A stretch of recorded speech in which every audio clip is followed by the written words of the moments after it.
Jumpai Anda dalam program Berita Papua Barat hari ini. Sejumlah informasi di Papua Barat akan kami hadirkan untuk Anda. Inilah berita selengkapnya. Pemirsa, 2 jenazah korban pembakaran tempat hiburan malam Sabtu pagi dipulangkan ke kampung halaman masing-masing untuk dimakamkan. Dari 17 jenazah yang terbakar, 15 diantaranya telah teridentifikasi. 2 jenazah korban pembakaran tempat hiburan malam beberapa waktu lalu dikeluarkan dari kamar jenazah Rumah Sakit Umum Sele B Solo, Kota Sorong dan dibawa ke Bandara Deo Sorong untuk dipulangkan ke kampung halaman masing-masing untuk dimakamkan oleh pihak keluarga. Kedua jenazah yang dibawa tersebut yakni Afifah Maisa Nurnaini dengan tujuan Pekanbaru dan jenazah atas nama Rahmi Dian Putri tujuan Jakarta. Sedangkan jenazah atas nama Mahfud Basuni akan diberangkatkan ke Malang pada siang nanti. Ketiga jenazah tersebut baru bisa diambil pihak keluarga lantaran baru teridentifikasi melalui pemeriksaan DNA pada Jumat kemarin. Hingga saat ini, dari 17 korban yang meninggal dalam aksi pembakaran tempat hiburan malam di Kota Sorong tersebut, baru berhasil diidentifikasi oleh tim DVI Mabes Polri sebanyak 15 jenazah.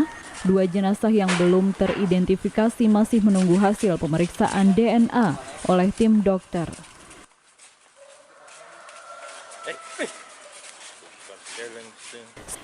Sementara tim DVI berhasil kembali mengidentifikasi 3 korban pembakaran double O, yakni pertama Yandra Firman jenis kelamin laki-laki, kedua, Mahfudi Basuni, dan ketiga kakak kandung Aidit Tri Putra laki-laki. Dari Kota Sorong, Michael Jasman, TVRI Papua Barat melaporkan.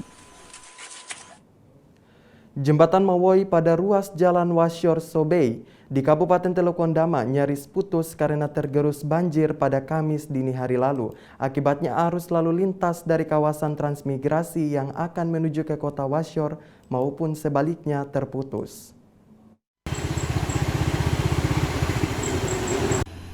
Hingga Jumat sore kemarin, arus kendaraan terpantau masih lumpuh. Kendaraan roda 2 memang masih dapat melintas, namun pengendara harus turun dan mendorong motornya. Sementara warga yang menggunakan mobil terpaksa turun di sisi jembatan, kemudian berjalan kaki dan selanjutnya menumpang mobil atau kendaraan lain yang menunggu di seberang jembatan. Kondisi itu terjadi menyusul ambrolnya jembatan Mawoi yang berada pada ruas Jalan Raya Wasior Sobei nyaris putus akibat tergerus banjir, sehingga menyebabkan longsor pada salah satu sisi jembatan pada Kamis lalu, tepatnya di bagian utara Kampung Dotir, Distrik Wasior.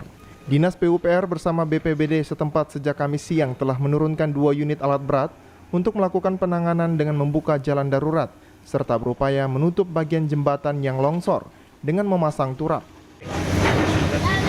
Itu dari BPBD dengan Dinas PU, kita berusaha untuk pasang turap dari kayu untuk sementara waktu untuk bisa akses jalan darurat untuk bisa masyarakat lewat. Mudah-mudahan dengan saat ini kita kerjakan, mudah-mudahan bisa tuntas sore ini bisa aktivitas lewat kembali. Rencana itu mungkin dibikinkan dengan bronjong, dipasangkan bronjong. Cuman yang saat ini kita tanggap ini untuk bisa akses jalan itu kita pakai turap dari kayu supaya kita bisa berjalan dengan baik. Ambrolnya jembatan Mawoi pada Kamis dini hari lalu nyaris memakan korban. Sebuah pikap yang melaju dari arah Warayaru menuju Wasior pada Kamis pagi terjerumus ke dalam sungai. Beruntungnya, sang sopir berhasil menyelamatkan diri dan hanya menderita luka ringan. Mobil yang terjun bebas ke sungai itu telah dievakuasi pada Kamis sore. Dari Kabupaten Teluk Ondama, Zek Adonara, TVRI Papua Barat melaporkan. Aparat Satuan Reserse Narkoba Polres Teluk Bintuni membekuk 2 orang yang diduga sebagai pengedar narkotika jenis sabu pada Selasa 8 Februari 2022 sekitar pukul 20.30 waktu Indonesia Timur di 2 TKP berbeda. 2 tersangka tersebut yakni W alias Ajilolo yang ditangkap di sekitaran Kompleks Pensiun Distrik Bintuni. Sedangkan tersangka DKD alias Dewa ditangkap petugas di sebuah kamar kos di sekitaran Kalikodok Bintuni. Dari tangan para tersangka, polisi berhasil mengamankan barang bukti yang diduga sabu-sabu dalam bungkusan plastik dengan berat 8,18 gram beserta barang bukti lainnya. Terkait sabu yang diakuinya, sabu itu didapatkan dari pelaku kedua alias Dewa. Nah, untuk pelaku pertama, Haji Lolo, itu didapatkan padanya barang yang diduga narkotika jenis sabu seberat 1,77 gram. Pada saat dilakukan pengejaran ataupun pengembangan kasus ini, didapatkan berada di penginapan di Kalipodok. Setibanya di tempat kejadian, saudara Dewa sedang duduk di ruang tamu.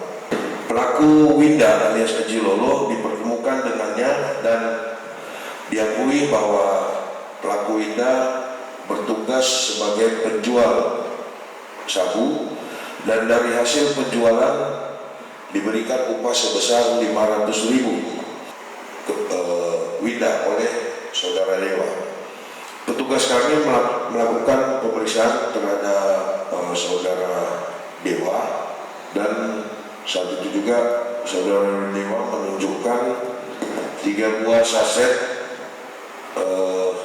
narkotika jenis sabu yang disimpan di dalam dos HP Vivo, ya, serta menunjukkan hasil uang penjualan narkotika jenis sabu sebesar 650.000. Usai ditetapkan sebagai tersangka, keduanya lalu dijebloskan ke sel tahanan Polres Teluk Bintuni untuk menjalani proses hukum yang berlaku.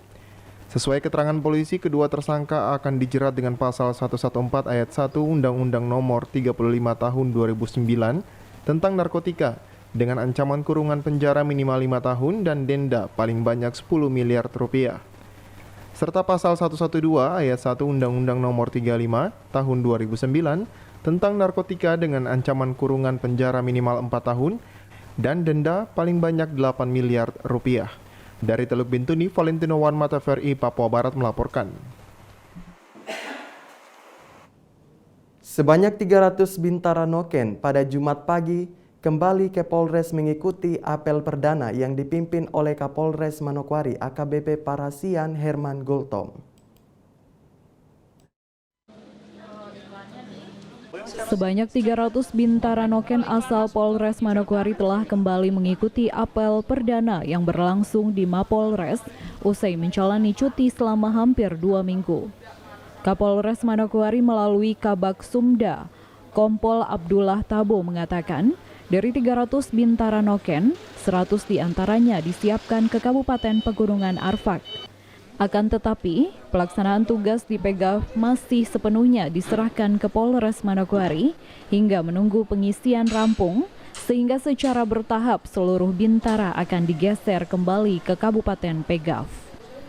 Tabo mengatakan, mulai hari ini seluruh Bintara Noken telah diterima secara organik di Polres sebagai anggota polisi, sehingga tidak ada alasan lagi bahwa mereka yang tidak melaksanakan tugas dari pimpinan. Sudah ditempatkan di Polres Manokwari dengan Pegunungan Arfak. Dalam hal ini jumlahnya 300 orang.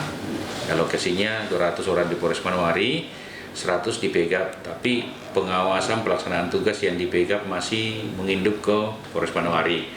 Dalam ini kan Pegaf undang-undangnya sudah ada, surat perintahnya dari Kapolri juga sudah, tinggal untuk pengukuhan pejabatnya, pengisian di atas. Setelah itu baru secara bertahap adik-adik kita ini nanti geser melaksanakan tugas di atas, seperti itu. Dalam pelaksanaan tugas mulai hari inilah resmi terima menjadi organik Polres Manokwari dan Pegunungan Arfak. Jadi tidak ada alasan lagi bahwa mereka tidak melaksanakan tugas. Jadi hari ini sudah mulai. Namun dalam pelaksanaan perdana masuk kantor juga didahului oleh pembinaan dan bimbingan latihan karena Abdullah menambahkan, Bintara Noken yang tiba di Polres Manokwari belum disebar ke masing-masing satuan, dikarenakan mereka masih mengikuti pembinaan. Setelah itu, barulah disebar ke masing-masing satuan yang ada di Polres maupun Polsek sesuai dengan bakat yang dimiliki Bintara Noken. Nanti kita pelajari adik-adik kita ini kira-kira bakatnya, basicnya kemana sih anak-anak ini seperti itu. Makanya istilahnya dalam ini pementoran ini di situ dilihat kreatifnya, aktifnya apa istilahnya untuk bisa melaksanakan tugas seperti apa. Ratusan Bintara Noken ini masih kembali dievaluasi selama seminggu untuk melihat apakah mereka dapat melaksanakan tugas sebagai anggota kepolisian. Natalindo Kerewai, TVRI Papua Barat melaporkan. Informasi selanjutnya akan hadir setelah jeda berikut ini. Tetaplah bersama kami.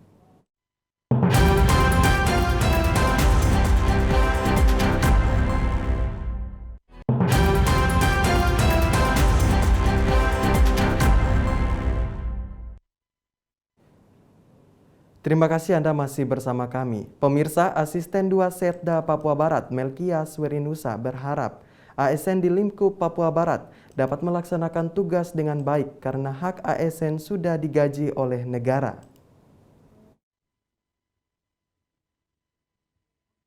Kinerja ASN di Provinsi Papua Barat terus diingatkan agar jangan saja menuntut hak tetapi juga harus melakukan kewajiban sebagai abdi negara. Pesan tersebut terus disampaikan oleh Asisten 2 Setda Papua Barat saat menghadiri berbagai kegiatan pemerintahan.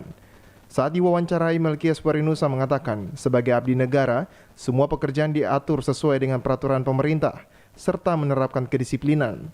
Seperti absen masuk dan pulang kerja haruslah tepat waktu, mengingat para ASN telah digaji oleh negara.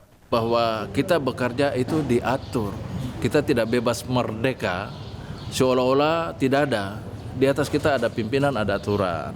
Jadi mari kita kerja. Kalau memang di aturannya kita harus datang jam 8, datang jam 8. Karena apa? Karena kita digaji itu bukan soal masalah kerja. Datang tepat waktu itu tadi, memenuhi jam kerja itu kita digaji. Dan pegawai negeri itu kan dibayar dulu baru kerja. Bukan kerja dulu baru dibayar. Dibayar dulu baru Anda kerja. Makanya kalau orang pensiun itu biasanya misalnya saya pensiun di bulan November. Tanggal 15 misalnya, saya harus selesaikan sampai bulan November selesai, baru tanggal 1 Desember itu saya pensiun. Kenapa? Karena 15 hari yang tersisa itu saya sudah dibayar. Begitu. Sehingga selesaikan dulu tugas yang pembayaran itu baru kita pensiun. Jadi seperti itu, harapannya seperti itu. Bagi ASN yang melanggar aturan seperti membangkang, kurang disiplin, suka mengkonsumsi minuman beralkohol, diharapkan dapat mengikuti sidang kode etik. Dengan konsekuensi bisa penundaan gaji, pangkat dan juga tunjangan lainnya. Beberapa waktu lalu kita sudah putuskan, ada yang dari jabatan eselon 3 kita lepaskan dari jabatan. Karena perilakunya, apalagi yang suka minum-minum itu, ya kurang disiplin, membangkang terhadap pimpinan, boleh. Gitu. Nah, disiplin itu diatur. Orang kalau disiplin sekarang itu kalau tidak masuk secara kumulatif 40 sekian hari itu dipecat dari pegawai negeri loh. Tapi ini kan kita masih tolerir semua dengan ini. Sebenarnya di dalam aturannya nggak boleh. 3 hari 4 hari saja kan ada, kalau dia tidak masuk dia harus surat sakit atau apa seperti itu kan.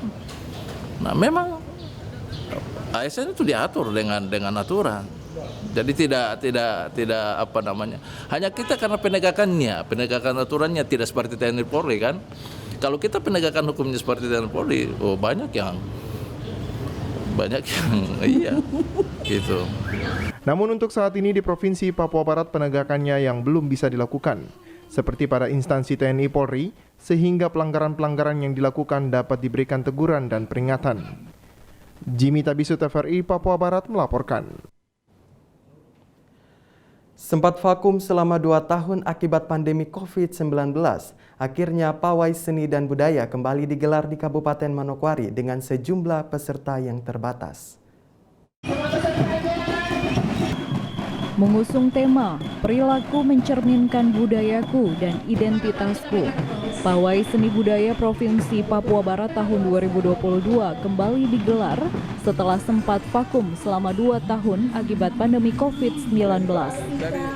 Dilangsungkan secara sederhana di lapangan Borarsi, Manokwari pada Kamis 10 Februari kemarin. Pawai Seni Budaya ini hanya melibatkan sedikit peserta dari perwakilan suku-suku Nusantara maupun suku-suku yang ada di tanah Papua. Melestarikan budaya adalah kewajiban dan tanggung jawab kita.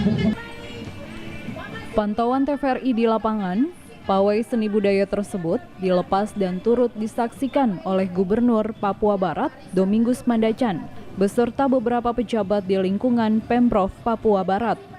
Terlihat beberapa suku menampilkan atraksinya sambil mengintari lapangan borasi.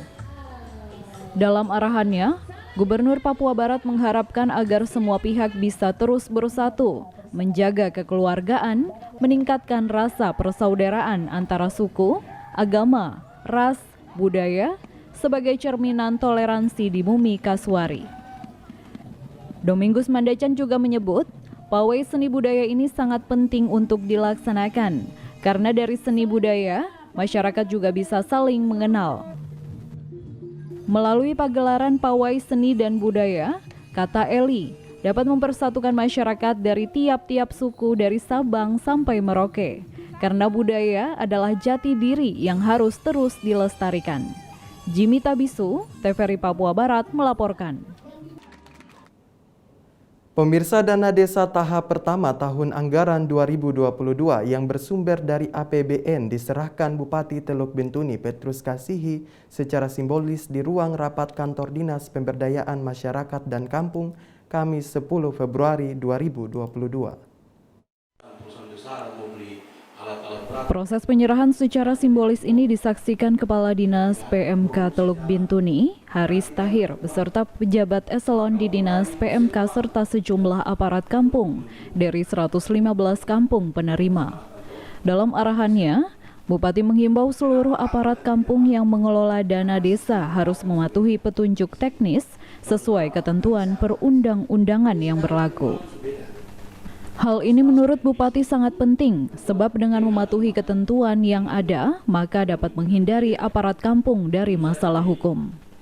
Selain itu, Bupati juga mengingatkan kepada aparat kampung tentang prioritas realisasi anggaran kampung, yakni 8% untuk penanganan COVID-19, realisasi BLT minimal 40%, ketahanan pangan sebesar 20% dan 32% sisanya dipakai untuk realisasi hasil musrembang. Yang bersumber dari APBN yang langsung ditransfer ke masing-masing rekening kampung harus dikelola dengan baik. Tertib administrasi dapat dipertanggungjawabkan dan transparan sesuai regulasi yang ada. Bapak kepala kampung orang dana desa ini hanya numpang lewat di kabupaten. Dia hanya tercatat di rekening kas daerah. Setelah itu langsung pindah ke kas rekening kampung. Kami tidak boleh tahan dia lama. Kita tahan lama, kita ditegur. Kalau kelihatan di rekening ada, dia hanya tercatat administrasinya saja, tapi dari BKN, KPN Manokwari itu langsung masuk ke kas desa. Berarti bapak-bapak harus pakai dengan baik untuk bertanggung jawab supaya tidak berhubungan dengan hukum. Saya tidak mau itu. Saya juga bilang kalau sampai ada yang berhubungan dengan hukum berarti saya juga gagal sebagai bupati membina aparat kampung. Ya, saya pasti akan ditegur juga karena saya dianggap tidak mampu membina aparat kampung. Kalau 1-2 terjadi ya mungkin karena dia pun nasib sudah sampai situ, kita sudah bicara baru dia tidak dengar, dia ambil langkah sendiri, itu dia punya risiko. Tapi kalau saya sudah bicara seperti ini, mari kita sama-sama jaga kita punya diri ini, dan karena uang itu akhirnya kita sengsara. Sesuai data yang dihimbau TVRI, alokasi dana desa tahap pertama tahun 2022 yang diusulkan Pemda Teluk Bintuni sebesar 98,7 miliar dan baru 12 kampung yang melengkapi dokumen. Terkait penyaluran dana desa, pemerintah daerah melalui instansinya diberikan tenggat waktu dalam setiap tahun anggaran, yakni tahap pertama Januari hingga Maret, tahap kedua Maret hingga Juli, dan tahap ketiga Juni hingga Desember. Dari Teluk Bintuni, Valentino Wanma, TVRI Papua Barat melaporkan. Informasi selanjutnya akan kami hadirkan setelah jeda berikut ini. Tetaplah bersama kami.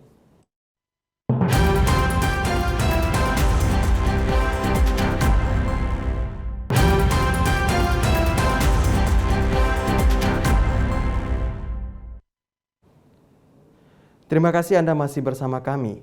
Pemirsa, pemain timnas Indonesia Ricky Kambuaya batal datang menemui Gubernur Papua Barat Domingus Mandacan yang diagendakan pada Jumat 11 Februari 2022 kemarin karena masalah kesehatan.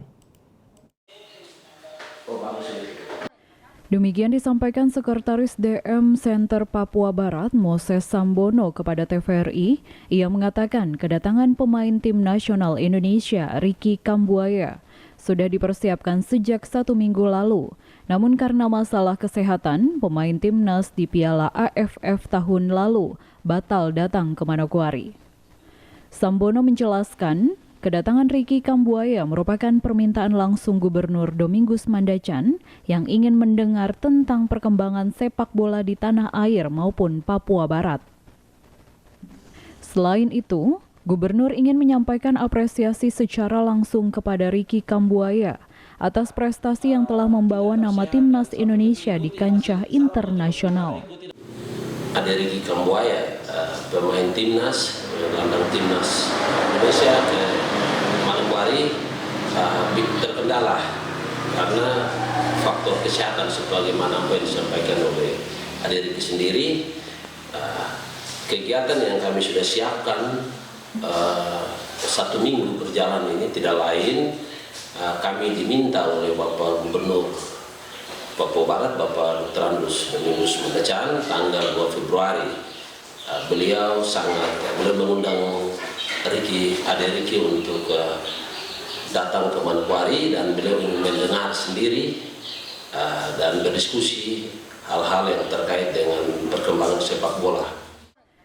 Sementara itu pemain timnas Indonesia, Ricky Kambuaya, yang dihubungi melalui aplikasi Zoom menyampaikan permohonan maaf kepada Gubernur Papua Barat dan para pecinta sepak bola karena tidak bisa datang ke Manokwari dengan alasan kesehatan. Dirinya berjanji setelah kondisinya pulih, maka ia bersama manajer akan kembali berkoordinasi dengan DM Center untuk mengunjungi Papua Barat dalam waktu dekat.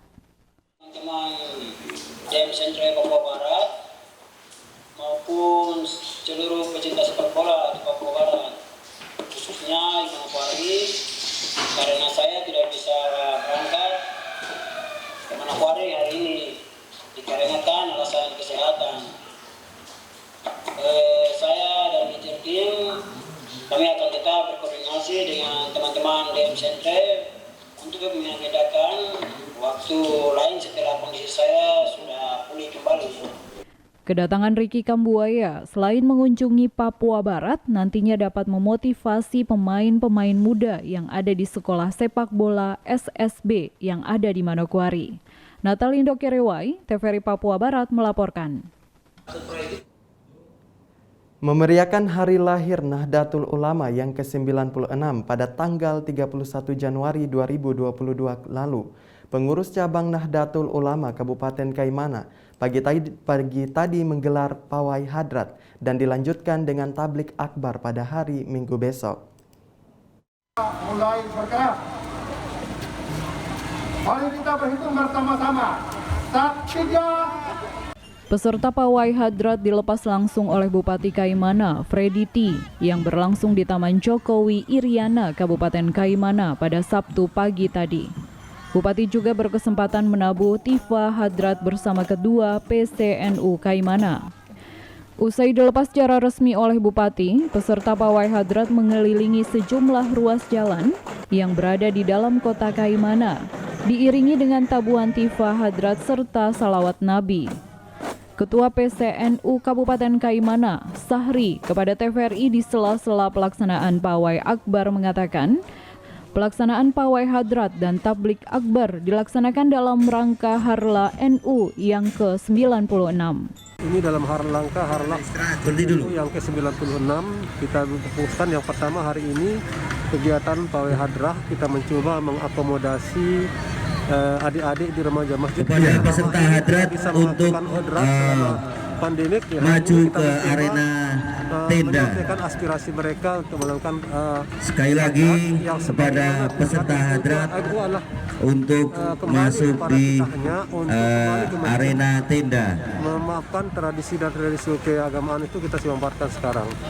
Sementara Bupati Kabupaten Kaimana, Freddy T, dalam sambutannya mengatakan, jika NU merupakan organisasi besar yang lahir di Surabaya pada tanggal 31 Januari tahun 1926. Ini organisasi yang sangat besar. Organisasi ini lahir tepatnya di Surabaya tanggal 31 Januari tahun 1926.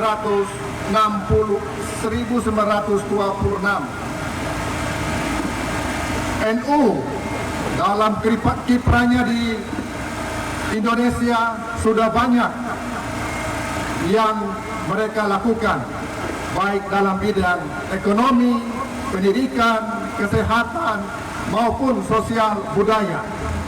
Sudah tentu NU cabang Kaimana merupakan juga mitra pemerintah dalam rangka mensejahterakan masyarakat Kaimana. Hadir juga dalam acara pawai hadrat ini sejumlah pimpinan OPD di lingkup Pemkab Kabupaten Kaimana serta sejumlah Forkopimda Kaimana. Dari Kaimana, Arfad Jempot, TVRI Papua Barat melaporkan. Melalui HUT Pekabaran Injil ke-125, Jemaat GKI Efata Mangguapi diminta menjadi pembawa Injil bagi sesama. Sebagai makanan pokok sih. Iya, sama. Jangan lupa hasil panen pertama. Dengan mengusung tema Oleh Injil Kamu Diselamatkan dan subtema melalui perayaan HUT PI ke-125, Jemaat GKI Efata Mangguapi membangun persaudaraan dalam persekutuan, kesaksian dan pelayanan sebagai wujud pemberitaan Injil di tanah Arfak. Ibadah perayaan HUT Jemaat GKI Efata Mangguapi diawali dengan fragmen dan tarian kolosal serta paduan suara yang diisi oleh jemaat. Ibadah yang berlangsung Jumat 11 Februari kemarin di gedung gereja dipimpin oleh Pendeta Novita Burwos. Dalam khotbahnya, Pendeta Burwos mengajak jemaat gereja Efata Mangguapi untuk terus hidup dalam mengabarkan tugas pekabaran Injil di tengah-tengah masyarakat. Terutama dalam kehidupan jemaat harus melaksanakan misi dalam setiap kata-kata dan perbuatan. Pekabaran Injil, karena itu gereja harus terus hidup melaksanakan tugas pekabaran Injil. Kehidupan warga gereja atau kehidupan warga jemaat adalah kehidupan yang melakukan atau melaksanakan misi di dalam kata-kata dan perbuatan. Kehidupan warga jemaat atau kehidupan warga gereja adalah kehidupan yang harus melaksanakan atau melakukan misi pekabaran Injil, misi kerajaan Allah dengan kata-kata dan perbuatan. Pelaksana harian Majelis Jemaat Efata Mangguapi Pendeta Penuel Yabes dalam sambutannya mengatakan bahwa Injillah yang telah menyatukan jemaat. Dari hasil buah Injil itu, GKI Efata Mangguapi dapat melahirkan jemaat baru seperti Jemaat Insirifuri dan Jemaat Indors 2 di Kampung Pami. Ini membuktikan bahwa Jemaat Efata Mangguapi tidak memiliki sesuatu yang besar, namun semuanya itu berasal daripada Tuhan, sehingga benih-benih Injil bisa disebarkan. Yang mempersatukan kita adalah kuasa Injil. Makanya mari kita katakan Injil itu baik-baik.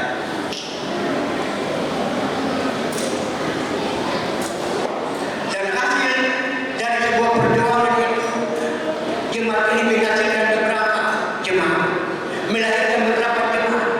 Dia terbuka. Ke depan nanti mungkin dia melahirkan satu jemaat.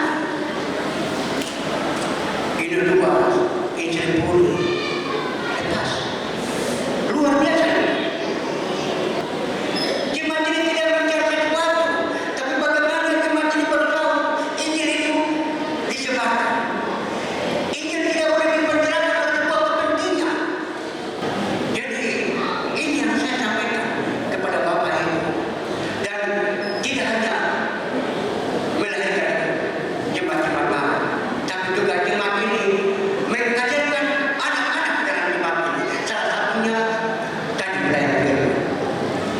Sebelumnya, dalam laporan panitia Max Etrison Mandacan mengatakan mendukung pelaksanaan HUT GKI Eva Tamangguapi.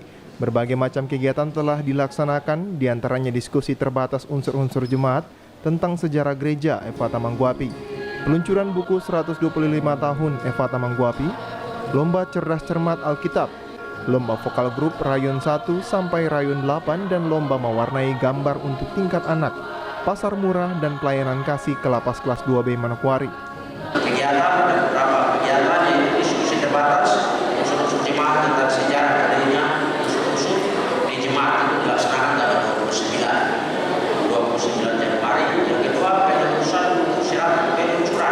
peluncuran buku 125 tahun PDI di jemaat Eva Tamangguapi yang rencananya diluncurkan pada hari ini, pada saat ini, namun kelengkapan data yang dibagikan kepada unsur-unsur dalam jemaat semua belum terkumpul, sehingga data itu dilengkapi baru nanti akan diluncurkan kemudian. Dan berikut lomba cetak cermat Alkitab sejarah gereja GKI yang masuk ke pagi seru emas dan suara gembira. Yang berikut lomba vokal grup antara Rayon dari Rayon 1 sampai dengan Rayon berapa, lomba mewarnai gambar, lari kelereng, makan kerupuk untuk tingkat anak, pasar murah juga tadi sudah dilaksanakan dari pagi. Terus yang berikut pelayanan kasih kita juga dilaksanakan, pelayanan kasih di lapas lembaga pemasyarakatan Manokwari di Kampung Ampun, dan juga pelayanan kasih kita laksanakan ke SPIJ SMTK Lakaro ini Andai. Natalindo Kerewai, TVRI Papua Barat melaporkan. Informasi tadi sekaligus menutup jumpa kita dalam program Berita Papua Barat hari ini. Kami tetap mengajak Anda untuk mencegah penyebaran COVID-19 dengan cara memakai masker, mencuci tangan pakai sabun dengan air yang mengalir, menjaga jarak, menjauhi kerumunan, serta membatasi mobilitas dan bersedia divaksin sesuai kebijakan pemerintah. Indonesia pulih karena aku, Indonesia pulih karena kamu, Indonesia pulih karena kita. Mewakili kerabat kerja yang bertugas, saya Yanes Wihyawari mengucapkan terima kasih dan sampai jumpa.